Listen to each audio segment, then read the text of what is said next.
However, L'Aquila also provides other insights, how migrants can often make great success stories, and of the economic pressures driving the very immigration which is provoking the backlash. Oi, Jamie. Pedro. Benvenuto. Thank you for having me. Good to see you. Thanks for your time.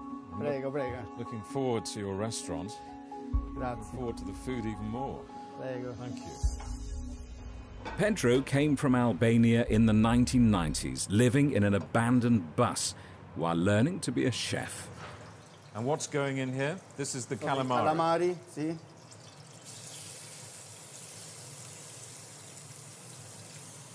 And is this a traditional Albanian dish or a traditional Italian dish? No, è un piatto italiano. Italian dish, a Pedro Italian dish.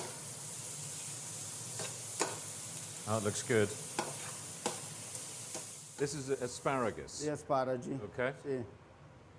Perché la prima volta arrivato in Italia, a me dopo un anno, come persona indesiderato, mi hanno spedito in Albania un'altra volta. Però poi ho insistito e sono ritornato. Per i primi anni che ho vissuto in Italia, all'Aquila, io ero clandestino. Can't wait to taste this. It looks amazing. Now he owns a restaurant that can serve 270 diners at a time and employs 12 staff. As Italy's population gets older and the workforce shrinks, he's open about the need for more migrant labour from outside Europe. Buono, Excellent. Oggi siamo arrivati a un punto dove la manodopera non si trova più. Anche i lavori difficili che si facevano una volta, che venivano dalla parte dell'est dell'Europa, tipo l'Albania, la Macedonia del Nord, il Kosovo, la Romania, la Moldavia. Oggi, non so se devo dire purtroppo o per fortuna, dobbiamo aprire le porte all'immigrazione asiatica, all'Africa.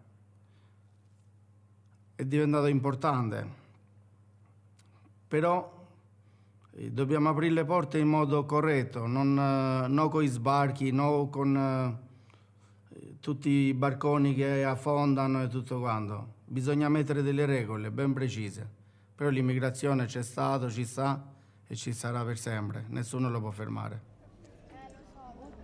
Like many developed countries, Italy's birth rate has been declining for decades and is well below the level needed to stop the population falling. Far-right parties across Europe say increasing births, not immigration, must be the answer. But that would take decades. Giorgia Meloni says Italy cannot sustain the current level of illegal migration. But since she took power, Italy has actually accepted more migrants, in part because of the pressure from businesses like Pedro's. According to data from the UN Agency for Refugees, in 2023, just last year, there were about 114,000 migrants arriving into Italy by sea. That was up from 105,000 the previous year, which in turn was twice the amount of refugees that had come in 2021.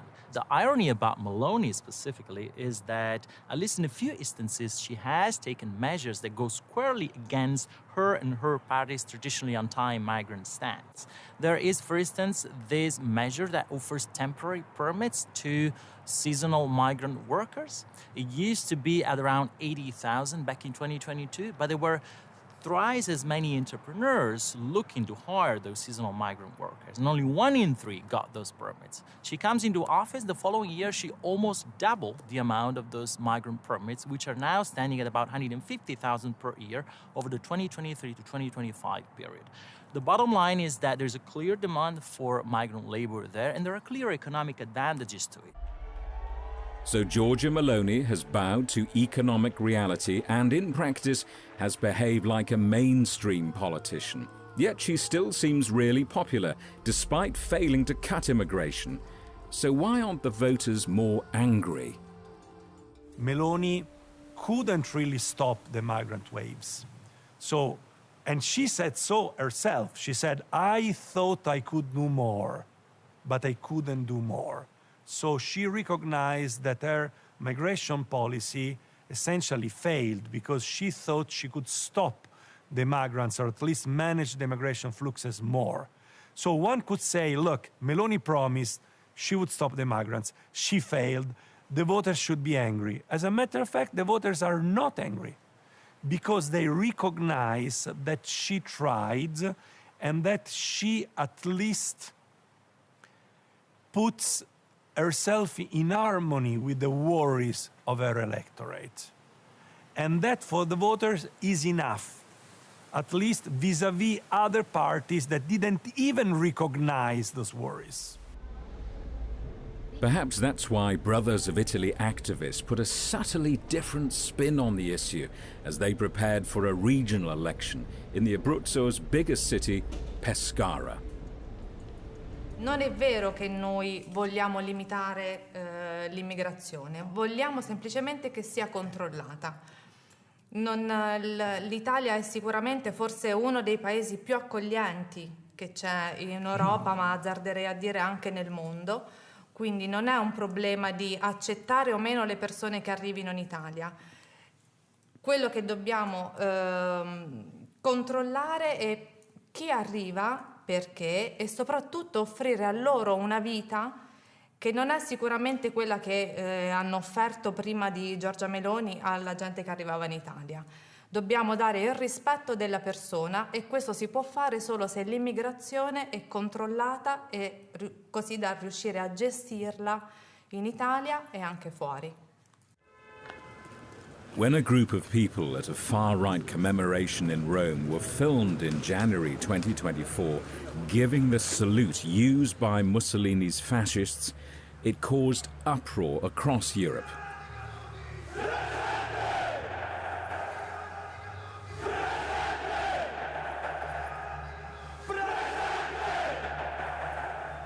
Meloni was challenged to condemn it, not least because her Brothers of Italy party has its roots in what was originally a neo-fascist organization. Its flame logo reflects that. We could find no record she issued the condemnation her critics demanded, although she has censured a similar incident in her party's youth wing.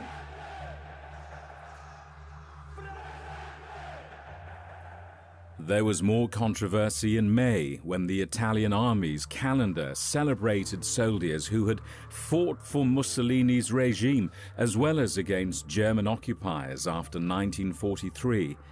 The Defense Ministry denied trying to rehabilitate fascism. The ambiguous attitude of Meloni's party prompted this question. Are you fascists? Assolutamente no. Noi di Fratelli d'Italia assolutamente rigettiamo ogni forma di totalitarismo. Il fascismo è una di queste, quindi assolutamente noi siamo al di fuori da quella linea.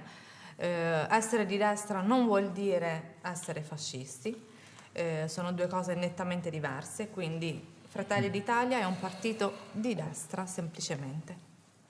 Are you fascists? No. Assolutamente no.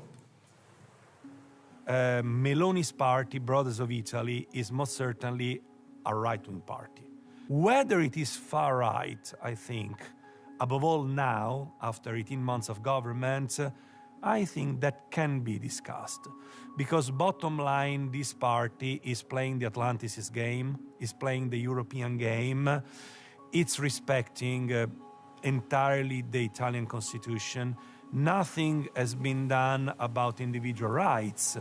So, is this a far-right party? I think this is a right-wing party. Meloni has been called a chameleon, presenting different faces internationally and domestically. But while she may not at the moment be driving Italy back to the fascist past, many Italians from a migrant background fear the impact of her party's anti-immigration rhetoric. Steve Emajuru was a refugee from the Biafran War in Nigeria over 40 years ago, and despite some horrific experiences, tries to build bridges between cultures.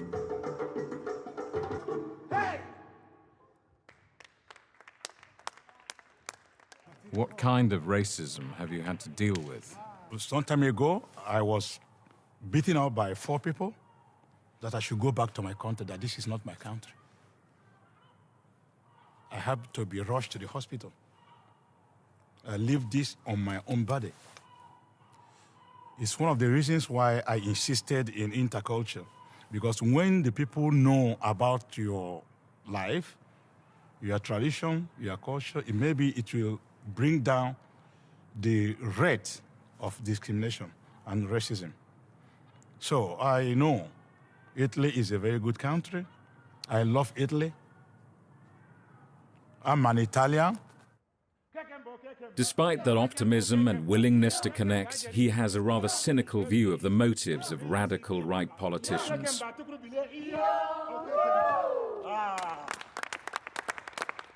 As a continent, Africa is being used for campaign, putting fears into the Italian citizens that Africans who have come here to substitute the Italian community.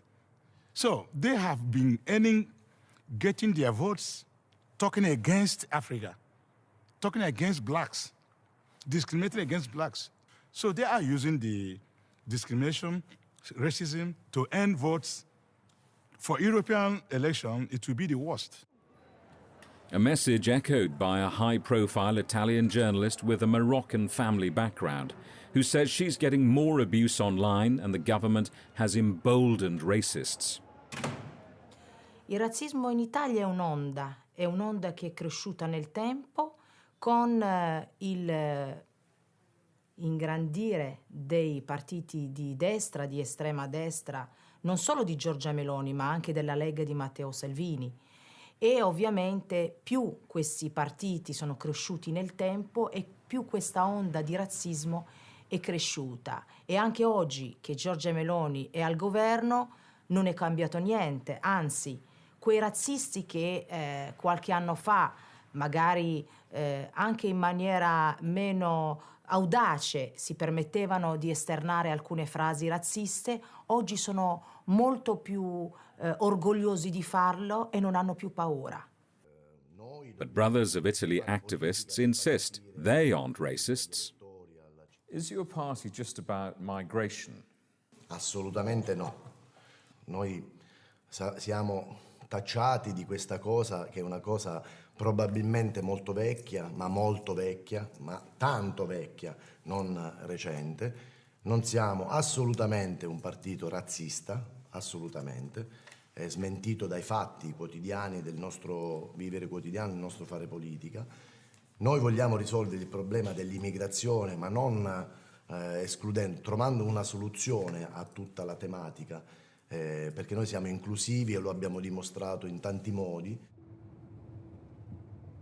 Whatever its record on immigration, it's not hard to find examples of how the government's anti-migration rhetoric conflicts with economic reality. Hello. Good morning. Hello. Hi. Vincenzo Saccone, an Italian brought up in England, moved here to set up a kiwi fruit farm just half an hour outside Rome. But Italians are having fewer babies. The population is aging and becoming more urbanized. So, like Pedro, the restaurateur, he struggles to find labor, at least legal labor. Of course they do. But the problem is they don't like working in the farms, probably, the Italians. That's the biggest problem. So what you want is easy immigration? That's it. The bureaucracia is the one that stops us. And then we have all the, when we are picking, all the Italian government sends the inspectors to, and if they catch you, they close your farm. You're joking? Really? No, Is that serious? Really, that is serious. It's 6,000 euros of a fine for every extra community, and then they block you until you pay all the fines. You cannot pick. So what happens if you can't fix this shortage of staff? What happens to the farm and your business? Yes, we're in difficulty. We can't pick. If we need, it takes, instead of a week, it will take a month, and then the fruit goes mature. That's the problem. And they don't understand this, but, you know, because then you have to get guys who are with no permission or something to come and work. You have to go the other way. Zishan Ahmed, one of Vincenzo's workers, has all his papers now. But like many after fleeing his home country, Pakistan, he took an expensive, dangerous and unauthorized journey via Iran, Turkey and a boat to reach here 3 years ago. 20-30 giorni arriva a Iran, dopo arriva a Istanbul, tutto paga soldi, arriva a Istanbul, dopo arriva a Italia dentro la barca. 8 giorni sta dentro barca senza mangiare, senza niente. Dopo arriva qua a Italia, barca prende pulizia da mangiare, da tutto cose, molto bene, da casa. Mo dai casa famiglia, 3 anni sta a casa famiglia, dopo arriva quello, senda un giorno di lavorare. Dopo visto qua principale molto bene, parla bene, imparato me tutto cose, lavora così. Mo sta 3 anni sta insieme lui, già fatto tutto cose bene, patente ce l'ha, pure macchina ce l'ha, tutto cose ce l'ha, pure lavora capisci molto bene, chivi, mo sta molto bene. As the European elections approached, centre-left parties knew talking about immigration meant letting the far right set the agenda, even though the economic case for it seemed obvious. Why aren't politicians simply honest and tell us we all need immigration? Because the other option is easier. You need to have politicians that look at the long term to have this kind of approach. What is easy instead in the short run to say we're against immigration because these people are coming here, they are eating what you are supposed to eat, they're taking jobs away from you. And so the easy way is to say, for many politicians, that the only solution is just to close borders and that's it. Now, of course, you need to have a regular immigration. That's the point. People that come in irregularly is a problem. There were protests in April 2024 when the EU Parliament approved new rules making it harder to enter Europe and easier to send back failed asylum seekers, a sign the far right was already exerting an influence on policy, but also a recognition that reducing immigration needs Europe-wide coordination. In recent months, far-right leaders have put on displays of unity like this one in Spain. But can they now work together to change Europe? There are red lines in Europe, and some of these right-wing parties are on this side of the red line. Others are on the opposite side on the red line, and this makes it very difficult for these parties to work together. Now, what they can do is to create veto blocks, also together with the European People's Party. So there is the possibility for them to work to block things they don't like, for instance, on environmental policies. So there might be in the coming European Parliament a veto right-wing majority comprising the far right, the right, and the center-right. What they cannot do presently is to work together, so to create a positive majority. L'extrême droite est une force extraordinaire pour dire non. Hein? Non au monde tel qu'il va, non au progrès, non à l'Europe, voilà, non à l'économie globalisée. Très bien, ça, elle sait faire. Mais elle dit oui à quoi? Vers où l'extrême droite veut-elle emmener les peuples européens, sauf à les faire revenir au monde d'avant, c'est-à-dire au monde des années 30, au monde des nations qui étaient repliées sur leurs intérêts nationaux et qui se sont affrontés. When Italy turned sharp right 2 years ago, there were fears it was returning to its fascist past. Those fears have not been realized so far, but the growth of the far right in a host of other countries is posing similar questions, including Portugal. This is our country. It's not for people who don't like their lives there. Come here and do whatever they want. No. And if they want to come here, they have to work and they have to respect our culture. It's not you go to the Lisbon downtown and you see like, it's Bangladesh, you know? It's not Bangladesh, it's Portugal. Germany. Your critics will say you're a bunch of Nazis. You are, aren't you?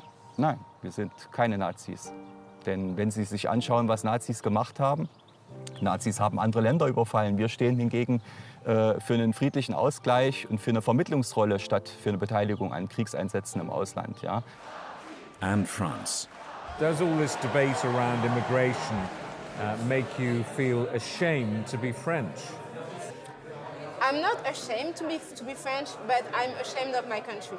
I have to say sometimes when I'm abroad and people ask me, things about my country, I say I didn't vote for them because it's so sad. It's those countries we visit next time.